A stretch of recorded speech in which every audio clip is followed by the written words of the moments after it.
এখানে কুকুর সদৃশ রোবটকে নাচের ভঙ্গিমায় দেখা যাচ্ছে। এটি এখন সামনের দিকে মুখ করে আছে। একে ঘুরিয়ে আস্তে ধাক্কা দিলে এটি বিপরীত দিকে নাচতে নাচতে এগোতে থাকবে। বোস্টন ডায়নামিক্সের কুকুর সদৃশ রোবটটি কৃত্রিম বুদ্ধিমত্তা ব্যবহার করে স্বাধীনভাবে রুমের তাপমাত্রা, শব্দের মাত্রা মাপার পাশাপাশি প্রতিবন্ধকতা এড়িয়ে এগিয়ে যেতে পারে। আমি এখানে শিক্ষানবিশ হিসেবে আবেদন করেছি, কারণ আমি জানতাম এখানে যন্ত্র রক্ষণাবেক্ষণে কাজ করার অনেক সুযোগ পাব। এই কাজই কিন্তু একজন মেকানিককে মেকাট্রনিক্স প্রকৌশলীতে পরিণত করতে পারে। হারমেস গ্রুপের কাজকর্ম অনেকাংশেই ডিজিটাল মাধ্যমের উপর নির্ভরশীল, কিন্তু শুরুতে আমি তা জানতাম না। এখন এটি আমার জন্য আরো অনেক বেশি উদ্দীপনা ও আনন্দদায়ক হয়ে উঠেছে। হারমেস লজিস্টিক সেন্টারে প্রতিটি শিপমেন্টের কাজে সহায়তার জন্য রয়েছে আরেকটি রোবট।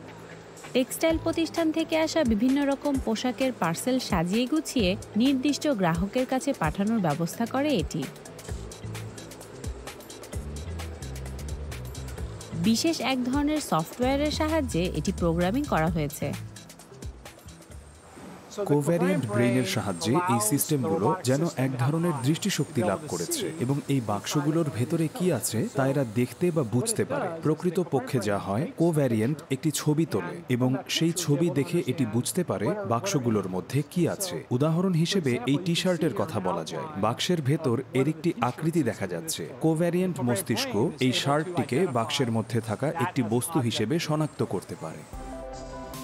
ওট্টোর মালিকানাধীন বনপিক্সের মতো আরও অনেক ফ্যাশন ভিত্তিক প্রতিষ্ঠান এবং বাসাবাড়ির আসবাবপত্র সরবরাহকারী প্রতিষ্ঠান থেকে এখানে প্রতি বছর 200 মিলিয়নের মতো পার্সেল প্রক্রিয়াজাত করা হয়। এটি পুরোপুরি স্বয়ংক্রিয়।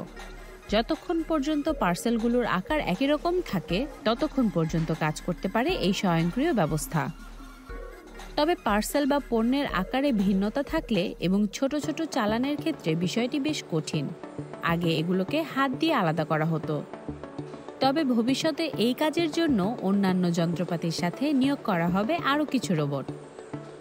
ওট্টো গ্রুপ ইতোমধ্যে নিজস্ব লজিস্টিক্স সেন্টারের জন্য 100টি রোবট আনতে চুক্তি করেছে।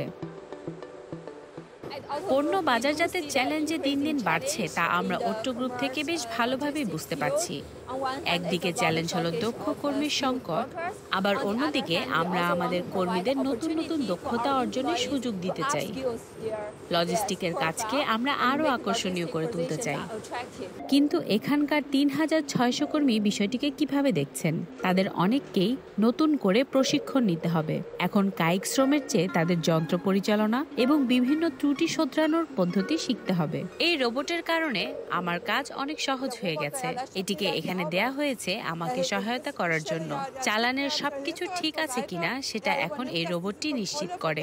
এটি পণ্য বাজারজাত করে, এরপর সেগুলো পাঠিয়ে দেয়া হয় নির্ধারিত ঠিকানায়। আপনার মধ্যে চাকরি হারানোর কোনো ভয় কি এসেছে?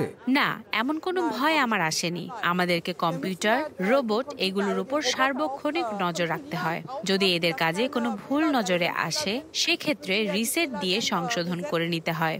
তাই আমার ভেতরে চাকরি হারানোর কোনো ভয় নেই। সেই ক্ষেত্রে দেখার বিষয় হচ্ছে নতুন ধরনের চ্যালেঞ্জ নিতে কর্মীরা মানসিকভাবে কতটা প্রস্তুত।